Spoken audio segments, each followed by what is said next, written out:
কবিতা বিশ্বাস, কলমে বিনয় দেবনাথ, কণ্ঠে আমি সুপর্ণা বিশ্বাস।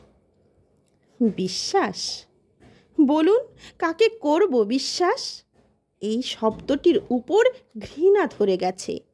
ঘরে ঘরে এখন বিভীষণ, মুখোশধারী মানুষের ভিড়ে আসল মানুষ যেন হারিয়ে গেছে। ভরসা, বলুন কাকে করব ভরসা? মানুষ আজ স্বার্থপর, লোভী। স্বার্থের লোভে এরা অন্ধ, এরা পিছন থেকে ছুরি মারে। বিশ্বাস কাকে করব? যতবার বিশ্বাস করেছি আমি, ততবার যেন ঠকেছি, বারংবার ঠকেছি। ঘরে ও বাইরে প্রতিটি ক্ষেত্রে অজস্রবারে যেন ঠকেছি। এ জীবনে বিশ্বাস যাকেই করেছি, তারা সবাই বিশ্বাস ভঙ্গ করেছে।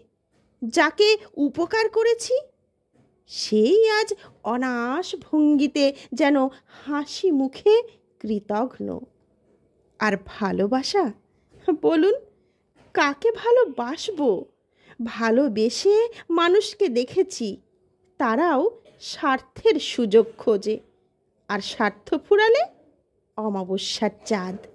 বিশ্বাসটাকে বিশ্বাস করে ঠকেছি, আপনকে বিশ্বাস করে যেমন ঠকেছি, পরকেও বিশ্বাস করে তেমন ঠকেছি। তবে যে আমাকে বিশ্বাস করেছে, তাকে যেন কখনো আমি ঠকাতে পারিনি। কে দেবে এই বিশ্বাসের আশ্বাস? ভালোবেসে ধ্বংস হলো বিশ্বাস।